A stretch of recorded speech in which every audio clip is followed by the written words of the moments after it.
नमस्कार दोस्तों, मैं हूं नितिन गुप्ता। चलिए आज एक इंटरेस्टिंग टॉपिक पे बात करते हैं। बेसिकली आपको मैं बताऊं, हमारी इंडियन इकोनॉमी अगले 20-25 साल और आउट परफॉर्म करने वाली है। क्यों परफॉर्म करने वाली है, इसके पीछे रीजन क्या है, बेसिकली मैं बताता हूं आपको। 1993 से लेकर 2013 तक देखिएगा, 2013 तक उन 20 सालों में कितने टेररिस्ट अटैक हुए इंडिया पे, जहां पे इंडस्ट्रियलिस्ट को कॉन्फिडेंस नहीं आता कि इंडिया में इन्वेस्ट करना चाहिए या नहीं करना चाहिए। बल्कि गवर्नमेंट इतने बेनिफिट्स देती है कि गवर्नमेंट बोलती है कि हमारे यहाँ इंडस्ट्री लगाओ, बेसिकली हम आपको 5 साल 10 साल के लिए टैक्स हॉलीडे पीरियड देंगे, जहां पे आपको कोई टैक्स नहीं पे करना गवर्नमेंट को है। इतने सारे बेनिफिट देती है, लेकिन फिर भी इंडस्ट्रियलिस्ट को कॉन्फिडेंस चाहिए, सेफ्टी चाहिए उन्हें।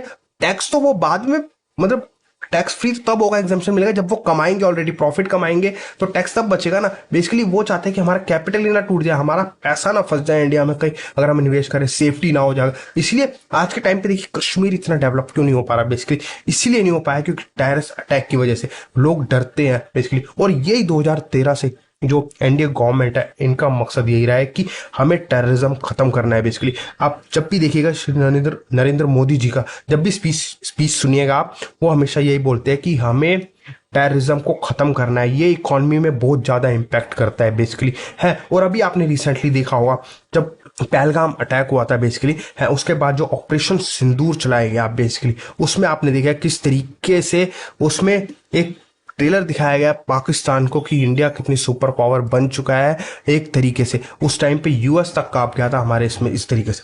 तो सोचिए इतनी बड़ी चीज है इस टाइम पे है, जब पाकिस्तान तक घबरा चुका है कि इंडिया इतनी इस टाइम सुपर पावर बन चुका है, और यूएस हमसे चिढ़ चुका है इस टाइम पे कि यूएस इंडिया एकदम से क्यों उभर के आ रहा है, एकदम से इतना आगे कैसे बढ़ रहा है। तभी तो वो हम पे 50% टैरिफ लगा रहा है। इतना तो उसने चाइना पे भी टैरिफ नहीं लगाया और हम पे सबसे ज्यादा टैरिफ लगाया है। मतलब वो तो सामने की बिल्कुल दुश्मनी निकाल रहा है हमारे से।